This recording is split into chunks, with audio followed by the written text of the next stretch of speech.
ക്രെട്ടയുടെ വേറെ അഡ്വാൻറ്റേജ് എന്ന് പറഞ്ഞു കഴിഞ്ഞാൽ നമുക്ക് ബേസ് എടുത്ത് ടോപ്പ് മോഡലാക്കാൻ പറ്റില്ല, ടോപ്പിന്റെ ഒരു 90% നമുക്ക് അപ്ഗ്രേഡ് ചെയ്യാൻ പറ്റും. ഇത് തന്നെ ചെയ്യാൻ പറ്റും. ഞാനിപ്പോൾ ഇത് സ്ക്രീൻ ചെയ്തു, 360 ചെയ്തു.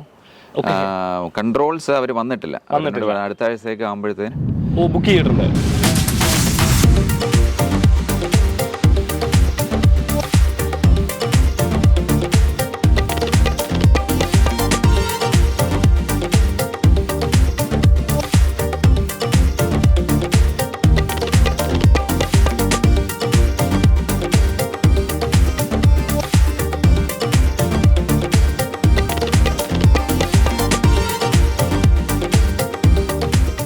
ഫ്രണ്ട്സ്, അപ്പോൾ നമ്മുടെ ഏറ്റവും പുതിയ ക്രെട്ട ഫേസ് ലിഫ്റ്റ് വെർഷനാണ് കേട്ടോ. അപ്പോൾ നമ്മൾ ഈ വണ്ടി ചെയ്യുമ്പോൾ ഇതിന് പ്രത്യേകത എന്ന് പറഞ്ഞിട്ടുണ്ടെങ്കിൽ ഇതിപ്പോൾ ഏറ്റവും ബേസ് വേരിയൻ്റ് ആണ്. ബേസ് വേരിയൻ്റ് എടുത്തിട്ട് അത്യാവശ്യം ടോപ്പ് വേരിയൻറ്റിലോട്ടൊന്ന് കൺവേർട്ട് ചെയ്യാൻ ശ്രമിച്ചിട്ടുണ്ട്. പുതിയ ഫുൾ ഓപ്ഷൻ ഫീച്ചേഴ്സ് എല്ലാം ആഡ് ചെയ്ത്. കാരണം വെച്ചാൽ നമ്മളിപ്പോൾ ഒരു വണ്ടി എടുക്കുമ്പോൾ അതിൻ്റെ ഒരു ബേസ് വേരിയൻറ്റ് എടുത്താനേ ഒരുമാതിരിപ്പെട്ട ആൾക്കാർക്കെല്ലാം ഫുൾ ഓപ്ഷൻ എന്നുള്ള ഒരു സ്വപ്നമാണ് മിക്കവാറും കാര്യം അതിൻ്റെ പ്രൈസ് കൊണ്ടും അഫോർഡബിൾ അല്ലാത്തതുകൊണ്ടും.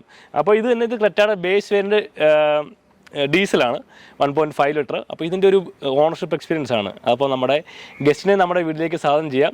ജിക്കു ബ്രോ ആണ്. ജിക്കു ബ്രോ, നമ്മുടെ വീട്ടിലേക്ക് സ്വാഗതം. Thank you.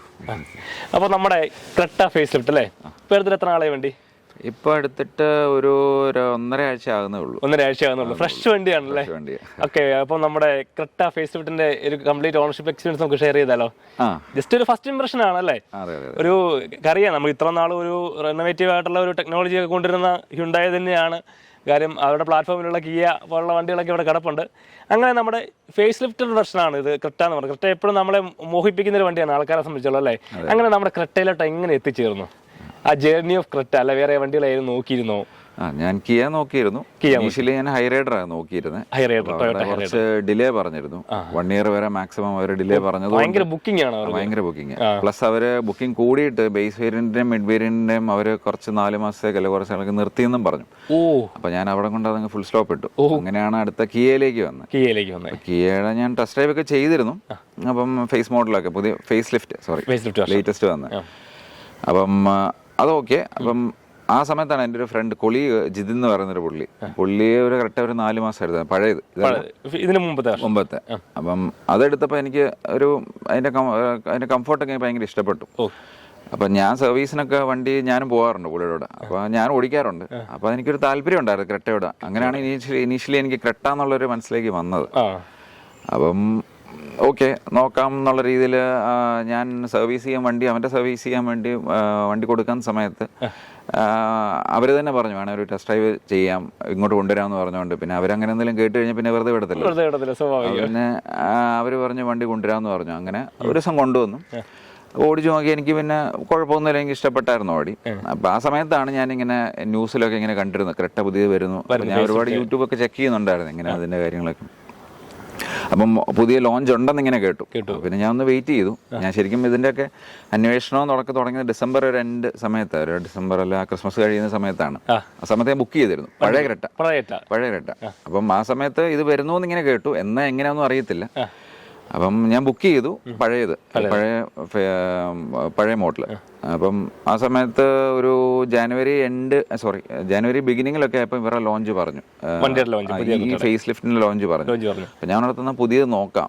അപ്പം ഫുള്ളായിട്ടുള്ള ഇതിന്റെ പിക്ചേഴ്സ് ഒന്നും വന്നിട്ടില്ല. കുറച്ച് ഈ DRലും സൈഡ് വ്യൂ അങ്ങനത്തെ ഒക്കെ ഉള്ളൂ. എന്നാലും നോക്കാം. 16-ാം തീയതി ആയിരുന്നു അവരുടെ ലോഞ്ച്. അപ്പം ഞാൻ നടത്തുന്ന അതുകൂടെ നോക്കിയിട്ട് ഒന്നുകൂടെ ഒന്ന് പുതിയ എടുക്കണോ പഴയ മോഡൽ അവര് പഴയ മോഡൽ എടുപ്പിക്കാൻ നോക്കി. കാരണം അവിടെ ഓൾഡ് സ്റ്റോക്ക് എല്ലാം കൊടുക്കാനുള്ള അവരുടെ പ്രധാനം. ഞാൻ പറഞ്ഞു വെയിറ്റ് ചെയ്യാന്ന് പറഞ്ഞു. അങ്ങനെ 16-ന് ലോഞ്ച് വന്ന് ഞാൻ ഇവിടെ പോയി പോപ്പുലറിൽ പോയായിരുന്നു. വണ്ടി കണ്ടു, കുഴപ്പമൊന്നുമില്ല. എനിക്ക് ഇഷ്ടപ്പെട്ടായിരുന്നു. വൈറ്റ് ആയിരുന്നു എനിക്ക് പ്രിഫറൻസ്. പക്ഷെ എനിക്ക് തോന്നുന്നു വൈറ്റിനേക്കാളും പൊതുവെ എൻ്റെ എല്ലാ വണ്ടികളും ഇതിന് മുന്നത്തെ എല്ലാം വൈറ്റ് ആയിരുന്നു. അപ്പം ഇതിനൊരു ബ്ലാക്കിനൊരു പ്രത്യേക ഭംഗിയുള്ളത് പോലെ തോന്നി വൈറ്റിനേക്കാൾ. ഈ ഫ്രണ്ട് ഗ്രില്ലും കാര്യങ്ങളൊക്കെ വരുമ്പോഴല്ല ഈ ഒരു ഫ്രണ്ട് വ്യൂ ഇതിന്റെ പഴയ മോഡൽ ബ്ലാക്ക് അടിപൊളി. നല്ലായിരുന്നു. അത് നന്നായിട്ട് ഇറങ്ങുന്നുണ്ടായിരുന്നല്ലോ അത്. പിന്നെ ഇതൊരു പുതിയ മോഡലാണ്, പുതിയൊരു ഫേസ് ലിഫ്റ്റ് ആണ്. റോഡിൽ അതേ ഇല്ല. കിയ എനിക്ക് ചെറിയൊരു താല്പര്യക്കുറവ് വന്നതുകൊണ്ടാണ്. അത് എവിടെ നോക്കിയാലും അതേ ഉള്ളൂ. അതിന്റെ ഒരു ഫേസ് ലിഫ്റ്റ് വലിയൊരു വ്യത്യാസവും ഇല്ല, ചെറിയൊരു ഡിഫറൻസ് ആയിട്ടേ ഉള്ളൂ. അപ്പം അറിയാനില്ല. അതെ, ഇനിഷ്യലി ഒന്നും പ്രത്യേകിച്ച് അറിയാനില്ല. സൂക്ഷിച്ച് നോക്കിയിട്ടില്ലെങ്കിൽ ആ ഫ്രണ്ടിലെ ഹെഡ്ലൈറ്റ് പോലും നമുക്ക് തിരിച്ചറിയത്തില്ല. അതെ, സ്ട്രിപ്പ് മാത്രമേ ഉള്ളൂ. അപ്പൊ ഞാൻ ഓർത്തുന്ന പിന്നെ ഇതങ്ങ് ഫിക്സ് ചെയ്തു. അങ്ങനെ പഴയതിന്റെ ബുക്കിംഗ് മാറ്റി ഇതിലേക്ക് ആക്കി. വിത്തിൻ 1 month പോലും എടുത്തില്ല, അതിന് മുന്നായിട്ട് അവർ വണ്ടി തന്നു, ഡെലിവറി തന്നു. അപ്പൊ ആദ്യത്തെ പീരീഡ് ഓഫ് ടൈമിൽ തന്നെ നമ്മൾ ബുക്ക് ചെയ്തായിരുന്നു. ഇനീഷ്യലി തന്നെ ചെയ്തായിരുന്നു അല്ലേ?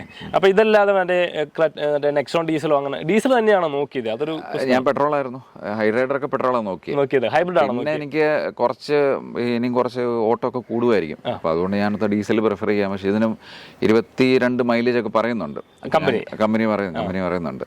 അപ്പൊ ലോങ്ങില് അപ്പം ഞാനന്നപ്പോഴത്തെ നോക്കാം എന്നുള്ള രീതിയിൽ അതങ്ങ് എടുത്ത്. അപ്പം ഞാൻ കഴിഞ്ഞ ദിവസം ഇങ്ങനെ ട്രിവാൻഡ്രത്തു നിന്ന് ഇങ്ങോട്ട് വരുന്ന കോട്ടയം വരുന്ന വഴിക്ക് ഇതുപോലെ തന്നെ അത്യാവശ്യം മൈലേജ് ഒക്കെ കിട്ടിയായിരുന്നു അല്ലേ? ഇനിഷ്യലും സർവീസ് പോലും ആയില്ല, എന്നാലും കുഴപ്പമില്ലായിരുന്നു. ഇതിന് മുമ്പത്തെ ക്രെട്ടയാണെങ്കിലും മൈലേജിന് കോംപ്രമൈസ് ആവാൻ ചെയ്യാറില്ല. പവർ പെർഫോമൻസ് അതെ ഭയങ്കര റൈഡിംഗ് കംഫർട്ട് വളരെ ഞാൻ മാരുതിയിൽ നിന്ന് അപ്ഗ്രേഡ് ചെയ്തുകൊണ്ടായിരിക്കാം ഞാൻ വളരെ സാറ്റിസ്ഫൈഡ് ആണ് വണ്ടിയെ പറ്റി. അത് സെലേറിയായിരുന്നു, ഇതായിട്ട് കമ്പയർ ചെയ്യാൻ പറ്റത്തില്ല, രണ്ട് എക്സ്ട്രീം ആണ്. അതാണ് 1.5 ലിറ്റർ ഒക്കെയാണ്. അപ്പൊ എനിക്ക് ഭയങ്കര ഇഷ്ടപ്പെട്ടായിരുന്നു. അപ്പം ഓടിച്ചപ്പോഴാണെങ്കിലും ഞാൻ അത്യാവശ്യം നല്ല സ്പീഡിൽ പോയായിരുന്നു. രാത്രിയായിരുന്നു, വണ്ടികളൊന്നുമില്ല, സ്ട്രെയിറ്റ് റോഡും അല്ലേ. അപ്പം നല്ലൊരു നമുക്ക് ഒരു തരത്തിലുള്ള കുലുക്കോ അങ്ങനത്തെ ഒരു പ്രശ്നമില്ല. നമ്മൾ 100-ന് മുകളിൽ പോയാലും വണ്ടി വളരെ സ്റ്റേബിൾ ആയിട്ടാണ് പോകുന്നത്. ആ ഒരു കോൺഫിഡൻസ് നമുക്കുണ്ട്, നന്നായിട്ടുണ്ട്. കയ്യിൽ നിന്ന് വണ്ടി പോകുമല്ലോ എന്നുള്ള നല്ല ഇരുത്തമുണ്ട് വണ്ടിക്ക്. ഇവരുടെ എനിക്ക് തോന്നുന്നു കുറച്ച് ബിൽഡ് ക്വാളിറ്റി ഒക്കെ കുറച്ച് കൂട്ടിയിട്ടുണ്ട്. ഈ ബോണ്ടൊക്കെ ഇട്ട് നോക്കുകയാണെങ്കിൽ അത്യാവശ്യം ഒരു വെയിറ്റ് ഒക്കെ ഉണ്ട് കമ്പാരിറ്റീവ്ലി പഴയതിലൊക്കെ ആയിട്ട്. ഇത് നെക്സോൺ ഡീസൽ അങ്ങനെ നോക്കിയായിരുന്നു? ഞാൻ നെക്സോണിലേക്കൊന്നും പോയില്ല, മഹീന്ദ്രയിലേക്ക് ഞാൻ പോയില്ല. ടാറ്റയ്ക്ക് ഒത്തിരി കംപ്ലൈന്റ് ഇങ്ങനെ പറഞ്ഞിട്ടുണ്ട്, ആഫ്റ്റർ സെയിൽസും കാര്യങ്ങളൊക്കെ ആയിട്ട്. അതിലേക്ക് ഞാൻ ടോട്ടലി പോയില്ല. ഞാൻ നമ്മുടെ ഒരു റീസെന്റ് അടുത്തൊരു വീഡിയോ എന്ന് പറഞ്ഞാൽ നെക്സോണിന്റെ ഒരു പുതിയ ഫേസ് ലിഫ്റ്റ് പുതിയതല്ല ഒരു വണ്ടി എടുത്തിട്ട് ഒരു കസ്റ്റമർ ഉണ്ടായ ഭയങ്കര ഇഷ്യൂസ്. എനിക്ക് അവർക്ക് വണ്ടി കൊടുത്തപ്പോൾ തൊട്ട് തന്നെ വിഷയങ്ങളായിരുന്നു. എനിക്ക് തോന്നുന്നു മീഡിയ ഡ്രൈവിന് കൊടുത്ത വണ്ടികളൊക്കെ മാറാതെ അതേ വണ്ടി തന്നെ സ്റ്റിക്കറൊക്കെ ചെയ്ത് അങ്ങനെ ആ പെയിന്റ് പോലും ഭയങ്കര കംപ്ലൈന്റ് പറയുന്നുണ്ട്. പുതിയ ലെക്സോണൊക്കെ വന്നിട്ടുണ്ട്, എന്നാലും അവർക്കും വർക്ക് കൂടുതലാണ്. കാര്യം വെച്ചാൽ ഈ പഴയ എല്ലാ ആൾക്കാരും ഓടിച്ചെന്ന് ലെക്സോണിലോട്ട് പോകും. അവിടെ റഷ്യ ഇവിടെ റഷ്യ പുതിയ ആൾക്കാരെയാണ് എടുത്തേക്കുന്നത്. കേർവ് പുതിയ വരുന്നുണ്ടല്ലേ? വരുന്നുണ്ട്. അപ്പം കുറെ വണ്ടികൾ അവർക്കുണ്ട്, ഇഷ്ടംപോലെ വണ്ടികൾ, ഏത് സെഗ്മെന്റിൽ വണ്ടികളുണ്ട്. സർവീസ് പ്ലാറ്റ്ഫോം ഇംപ്രൂവ് അത് ഭയങ്കര മോശമാണെന്ന് പറയപ്പെടുന്നു. ടാറ്റയിലേക്ക് ഞാൻ പോയില്ല, ടാറ്റ മഹീന്ദ്രയിലേക്കും പോയില്ല. അവര് ഭയങ്കര ഇതുള്ളായിരുന്നു. അങ്ങനെ നമ്മുടെ ഇത് ബേസ് വേരിയന്റ് തന്നെയാണോ അതോ ഫണ്ട്? ബേസ് ആയിരുന്നു, ബേസ്. ബിക്കോസ് ഈ ക്രെട്ടയുടെ വേറെ അഡ്വാൻറ്റേജ് എന്ന് പറഞ്ഞു കഴിഞ്ഞാൽ നമുക്ക് ബേസ് എടുത്ത് ടോപ്പ് മോഡൽ ആക്കാൻ പറ്റില്ല, ടോപ്പിന്റെ ഒരു 90% നമുക്ക് ചെയ്യാൻ പറ്റും. ഇത് തന്നെ ചെയ്യാൻ പറ്റും. അതായത് ഇതിന്റെ ഒരു വേറെ അഡ്വാൻറ്റേജ് എന്ന് പറയുന്നത് ക്രെട്ടയ്ക്ക് മാത്രം ഉള്ളെന്ന് തോന്നുന്നു. കിയക്കൊക്കെ ഉണ്ടെന്ന് പറയുന്നു, പക്ഷെ എന്തുമാത്രം അത് എഫക്റ്റീവ് ആണെന്ന് എനിക്ക് അറിയത്തില്ല. ഞാൻ ചോദിച്ചപ്പോഴെങ്കിലും അവരങ്ങനെ ഒരു കോൺഫിഡൻസോട് പറയുന്നില്ല. അവർ ശരിക്കും പറഞ്ഞ കിയ ഒരു പ്രീമിയം ബഡ്ജറ്റ് സെഗ്മെന്റിലോട്ടാണ്. അതെ അവരങ്ങനെ ഒരു ഈ അപ്ഗ്രേഡിംഗ് സമ്പ്രദായം എനിക്ക് ഇപ്പോഴത്തെ ഇത് വെച്ച് ക്രെട്ടയ്ക്ക് മാത്രമേ ഉള്ളൂ. ഈസി ആയിട്ട് ചെയ്യാം. അത് ജെന്യുവൻ ആയിട്ട് പുറത്തല്ല, ഷോറൂമിൽ തന്നെ ചെയ്യാം. ഓക്കെ, അപ്പോൾ ആക്സസറീസ് എല്ലാം അവർ തന്നെ ചെയ്യും. അപ്പോൾ ഞാൻ ബേസ് വേരിയന്റിന് സ്റ്റിയറിംഗ് മൗണ്ട് കൺട്രോൾ ഒന്നും വരത്തില്ലല്ലോ? അതെല്ലാം അവർ ചെയ്യും, എല്ലാം ചെയ്യും. ഇതിപ്പോ പുതിയ വണ്ടി ആയതുകൊണ്ട് പല പാർട്സും വരുന്നതേ ഉള്ളൂ. അവൈലബിലിറ്റി കുറവുണ്ട്. അതെ അപ്പൊ ഞാനിപ്പോ ഇത് സ്ക്രീൻ ചെയ്തു, 360 ചെയ്തു. കൺട്രോൾസ് അവർ വന്നിട്ടില്ല, അടുത്ത ആഴ്ചത്തേക്ക് ആകുമ്പോഴത്തേന് ബുക്ക് ചെയ്തിട്ടുണ്ട്. ചെയ്തിട്ടുണ്ട്, ഓർഡർ ചെയ്തിട്ടുണ്ട്. അതായത് ഇപ്പൊ സ്ക്രീൻ ചെയ്ത് വെളിയിലാണോ അതോ ഷോറൂമിലാണോ? അല്ല, ഷോറൂമിൽ തന്നെ ചെയ്ത്. അവര് വണ്ടി ഇറക്കിയപ്പോ അത് ചെയ്ത് അവര് തന്നെ. എല്ലാം അതിപ്പം സ്ക്രീൻ ഇപ്പൊ ഏതാ ചെയ്ത ബ്ലോക്ക് പങ്കിന്റെ 360 ക്യാമറ വിത്ത് 360 അല്ലേ? എത്ര രൂപ അതിന് മാത്രം? എത്ര? അതിന് 51,000 അടക്കമാണോ അതോ സ്പീക്കർ ഉൾപ്പെടെ? സ്പീക്കർ ഉൾപ്പെടെ 51,000 ആയി. അതായത് 4 ഡോർ സ്പീക്കറോ മാത്രമേ ഉള്ളൂ അതോ? അതെ 4 ഡോർ സ്പീക്കറും സബ്ബൊന്നുമില്ല, എല്ലാം കൂടെ 51,000 അല്ലേ? അത്യാവശ്യം ഫെയർ വാല്യൂ ആണല്ലോ അത്. കുഴപ്പമില്ല. പിന്നെ നമുക്ക് ഈ ഇതിന്റെ എത്രയാ പറഞ്ഞത് നമ്മുടെ കൺട്രോൾസിനും ഇനിയും ക്രൂസും കൂടെ ചെയ്യുന്നുണ്ട്. അപ്പൊ അത് അവര് പറഞ്ഞ 10 താഴെ നിൽക്കത്തുള്ളൂ എന്ന് പറഞ്ഞു. ക്രൂസ് നമുക്ക് ചെയ്യാൻ പറ്റുമോ? ക്രൂസ് ചെയ്യാം, അഡീഷണൽ ചെയ്യാം. ഓക്കെ, അതൊരു ഭയങ്കര ഫീച്ചർ ആണ്. എനിക്ക് പിന്നെ ഇത് മിറർ ഓട്ടോ ഫോൾഡിംഗ് ആണ് വരുന്നത്? അല്ലല്ല, അതും ചെയ്യാം. ഈ DRL ചെയ്യാം, ഈ ഗ്രില്ല് മാറ്റാം, എന്ത് വേണമെങ്കിലും ചെയ്യാം. അപ്പൊ നമുക്ക് എന്ത് വേണമെങ്കിലും ഇതിനകത്ത് ഓൾട്രേഷൻ ചെയ്യാനുള്ള ആകെ ഉള്ളത് ആ ഒരു ടോപ്പ് എൻഡ് വരുന്ന സ്ക്രീൻ ഉണ്ട്, അത് മാത്രമുള്ള ഒരു അല്ലേ? അതെ അതെ. ആ സാധനം എനിക്ക് തോന്നുന്നു ഇപ്പം തുടങ്ങിയതായോണ്ടാണ്, അതുകൊണ്ടായിരിക്കാം ചിലപ്പം ഭാവിയിൽ അത് വരാമായിരിക്കാം. അത് കൊടുക്കുന്നില്ല, അത് കൊടുത്തു കഴിഞ്ഞാൽ പിന്നെ ടോപ്പ് എൻഡ് ആരും എടുക്കുമല്ലോ, എല്ലാവരും ഈ പരിപാടിയും ചെയ്താൽ പോരെ. പിന്നെ കുറച്ച് കുറെ കാര്യങ്ങൾ മൈനോട്ട് കാര്യങ്ങൾ ഡീഫോഗർ ബാക്ക് വൈപ്പർ വരുന്നില്ലല്ലോ, അതില്ല, അങ്ങനെയുള്ള കാര്യങ്ങളൊന്നും അതെല്ലാം ചെയ്യാൻ പറ്റും. അപ്പൊ കമ്പനി തന്നെ ഇത് അവര് സപ്പോർട്ട് ചെയ്യുന്നുണ്ടല്ലേ? ചെയ്യുന്നുണ്ട്. പുറത്തൊന്നും ചെയ്യേണ്ട കാര്യമില്ല, പുറത്ത് ചെയ്ത് അവർ ഗ്യാരണ്ടി തരത്തില്ലെന്നാ പറയുന്നല്ലേ. അല്ല എന്നാലും നമുക്കതൊരു ഇന്നോവേറ്റീവ് ആയിട്ട് അവർ ഒരു ഇത് വരുന്നുണ്ടല്ലോ. കാരണം ബാക്കിയുള്ള പ്രൊവൈഡേഴ്സ് ഒന്നും ഇതൊന്നും ചെയ്താൽ ശരിയാവില്ല. നിങ്ങൾക്ക് അടുത്ത വേരിയന്റ് എടുത്താൽ പോലെ സാറ്റിസ്ഫാക്ടറി ആണ്. ഫസ്റ്റ് ഇംപ്രഷൻ എങ്ങനെയുണ്ട് ഹ്യുണ്ടായുടെ ആ appearance, I means service maintenance ആണ് ഞാൻ ഉദ്ദേശിച്ചത് കേട്ടോ. വണ്ടി എന്നുള്ള പ്ലാറ്റ്ഫോം മാറ്റി എടുത്തിട്ട് അവരെങ്ങനെ തരുന്നുണ്ട് ഫീഡ്ബാക്കും കാര്യങ്ങളൊക്കെ നമ്മൾ ഒരു ആസ് എ കസ്റ്റമർ നമ്മൾ ചെല്ലുമ്പോൾ? അത് വളരെ ഇതായിട്ടാണ്. ഈ വണ്ടിയാണെങ്കിൽ പോലും ഞാൻ ഡിലേ ആവുന്ന പ്രതീക്ഷിച്ചത്, പക്ഷെ അവർ പെട്ടെന്ന് തന്നെ എടുത്ത് അവരുടെ ഒരു പോസിറ്റീവാണ്, വളരെ പോസിറ്റീവായിട്ടുള്ള കാര്യമാണ്. അവർ ചില വണ്ടികളൊക്കെ എന്ന് പറയുന്നത് 3 മാസം 4 മാസം, മാരുതിയൊക്കെ എനിക്ക് 4 മാസം 5 മാസമൊക്കെ ഡിലേ ഉണ്ടെന്ന് പറയപ്പെടുന്നു. അപ്പൊ ഇവരതുപോലും പെട്ടെന്ന് തന്നെ ചെയ്തു തന്നു. അപ്പം ആ കാര്യത്തിൽ അവരൊക്കെ വളരെ ജോയിൻസ് എന്ന് പറയും ഇവിടുത്തെ ഉള്ള ഒരു പുള്ളിയാണ്. പുള്ളി അതെല്ലാം പക്കായിട്ട് ചെയ്തു തന്നു. അപ്പൊ നമുക്ക് ഓട്ടോമാറ്റിക് ആയിട്ട് ഇതിന്റെ ഒരു ലോങ് റൈഡ് ഇവലും ചെയ്തായിരുന്നു. ഞാൻ പോയായിരുന്നു, ഞാൻ ട്രിവാൻഡ്രം പോയായിരുന്നു, എറണാകുളം പത്തനംതിട്ട പോയിട്ടുണ്ടായിരുന്നു. എങ്ങനെ ഉണ്ടായിരുന്നു ആ റൈഡ്? എങ്ങനെ ഉണ്ടായിരുന്നു? വളരെ വളരെ കംഫർട്ടായിരുന്നു. അപ്പം നമ്മൾ നോക്കുമ്പോൾ ഒന്ന് ലോങ് റൈഡ് നോക്കുമ്പോൾ ഒന്ന് പവർ, പിന്നെ മൈലേജ് പറയാറായിട്ടില്ല, ഫസ്റ്റ് സർവീസ് ഒക്കെ കഴിഞ്ഞാലേ പറയാൻ പറ്റും. പക്ഷെ എന്നാലും ഇനിഷ്യലി നമുക്കൊരു ഇപ്പൊ കിട്ടുന്നത് പിന്നെ കംഫർട്ട്, ബാക്ക് സീറ്റ് ഒക്കെ ആൾക്കാർ വളരെ കംഫർട്ട്. ഞാൻ ഇപ്പം അമ്മയാണേലും അല്ല അമ്മയുടെ അമ്മയൊക്കെ ഉണ്ടായിരുന്നു, അപ്പൊ അവർക്കൊക്കെ സുഖമായിരുന്നു വളരെ. പോയപ്പോഴൊക്കെ ആണല്ലോ വന്നപ്പോഴൊക്കെ ആർക്കും ബുദ്ധിമുട്ടൊന്നും ഇല്ലായിരുന്നു, യാത്രാ ക്ഷീണങ്ങളൊന്നും തന്നെ ഇല്ലായിരുന്നു. അതെ അതെ, എനിക്കും അതുപോലെ തന്നെ. പിന്നെ കൃത്യക്ക് നമുക്ക് അതൊന്നും കോംപ്രമൈസ് ചെയ്യേണ്ട കാര്യമില്ലെന്ന് ഓൾറെഡി അറിയാം. ഇറ്റ്സ് പ്രൂവൺ ടെക്നോളജി എന്ന് പറയുന്ന പോലെ തന്നെ അവർ ഭയങ്കരമായിട്ട് ഈ വണ്ടിക്ക് എനിക്ക് തോന്നുന്നത് ഇതിന്റെ ക്രെട്ട എന്ന് ഹ്യുണ്ടായുടെ പ്ലാറ്റ്ഫോമിൽ ഏത് വന്നാലും ഭയങ്കര പ്രീമിയമാണ് സാധനം. ഒരു കുഞ്ഞു സാധനമാണെങ്കിലും ഭയങ്കര ക്വാളിറ്റി അല്ലേ? അതിന്റെ ഇന്റീരിയർ ആണെങ്കിലും എക്സ്റ്റീരിയർ ആണെങ്കിലും ആ ഒരു ക്വാളിറ്റി, പിന്നെ പവർ നല്ല പവറാട്ടോ. നമ്മള് നന്നായിട്ട് നല്ല പവറായിട്ട് എനിക്ക് തോന്നിയിട്ടുണ്ട്. കാല് കൊടുക്കുവാണെങ്കിൽ തന്നെ വലിച്ചോണ്ട് അങ്ങ് പൊക്കോളൂ. നോക്കണം, 250+ NM ടോർക്ക് കിട്ടുന്ന ഒരു സാധനമാണ് ഇത്. 1.5 ലിറ്റർ ഇതിപ്പോ മാനുവൽ അല്ലേ വണ്ടി? മാനുവൽ. പിന്നെ എനിക്ക് തോന്നുന്നു ഈ ഡീസലിന് പോരായ്മ IVT മാത്രമേ ഉള്ളെന്ന് തോന്നുന്നു, ഓട്ടോമാറ്റിക്. മറ്റേ വേറെ ടോർക്ക് കൺവേർട്ടറോ അല്ലെങ്കിൽ അതൊന്നും വരുന്നില്ല, അതൊരു ഭയങ്കര പോരായ്മയായിട്ട്. പക്ഷെ IVT നല്ല ടെക്നോളജിയാണ്. ഗിയർ മാറണം എന്ന് തോന്നുന്നവർക്ക് ഗിയർ മാറുകയും ചെയ്യാം. ഇപ്പൊ ഓൺ റോഡ് വണ്ടി എത്ര രൂപയായി? 15,900 സംതിങ് ആയി. 5 ലക്ഷം അല്ലേ? ഒരു 15,4 ലക്ഷം രൂപയ്ക്ക് വണ്ടി ഇറങ്ങും, ഓൺ റോഡ് ഇറങ്ങും. അഡീഷണൽ വർക്ക് എല്ലാം കൂടെ എത്ര രൂപ ചെയ്തു? ഇതോട്ടല്ലേ അലോയ് വെളിയില്ലേ ചെയ്തേ? അലോയും ടയറും ഞാൻ പുറത്താ ചെയ്തത്. ടയറും പുറത്ത് ചെയ്തല്ലേ? ആ ടയർ സ്റ്റോക്ക് ടയർ മാറ്റി. അപ്പൊ 17 ഇഞ്ചിലോട്ട് അപ്ഡേറ്റ് ചെയ്തോ? 17ലേക്ക് വന്നു. 16 സ്റ്റോക്ക് വരുന്നത് 17 ആക്കി. അതായത് ടോപ്പ് വേരിയന്റിന്റെ ടയറിലോട്ട് അപ്ഗ്രേഡ് ചെയ്തല്ലേ? അപ്പം ഈ നമ്മുടെ എക്സ്ട്രാ ഫിറ്റിംഗ്സിന്റെ ഇപ്പൊ സീറ്റ് കവറൊക്കെ ചെയ്യാൻ കിടക്കുവാണ്, പൊട്ടിച്ചിട്ടില്ല. അപ്പം അതിന്റെ എല്ലാം കൂടെ ഇപ്പൊ നിലവിൽ ഏകദേശം ചെയ്ത വർക്കുകളുടെ ആ ഡീറ്റെയിൽസ് എല്ലാം പറയും. അതായത് ഞാൻ ചെയ്തത് സ്ക്രീൻ ചെയ്തു, ബ്ലോപ്പങ്ങിന്റെ ആണ് വെച്ചിരിക്കുന്നത്. പിന്നെ സ്പീക്കേഴ്സ് ചെയ്തു, പിന്നെ 360 ക്യാം ചെയ്തു, ടയർ അലോയ് ചെയ്തിരിക്കുന്നത്.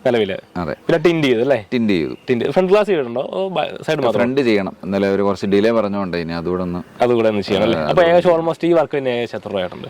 എല്ലാം കൂടെ ഇപ്പം ഒരു 16-20 താഴെ വന്നിരിക്കുന്നു എല്ലാം കൂടെ അല്ലേ? അതായത് അലോയ് തന്നെ എത്ര രൂപയായിട്ടുണ്ട്? നല്ല രസമുണ്ട്. 71 സംതിങ് വിത്ത് ടയർ അല്ലേ?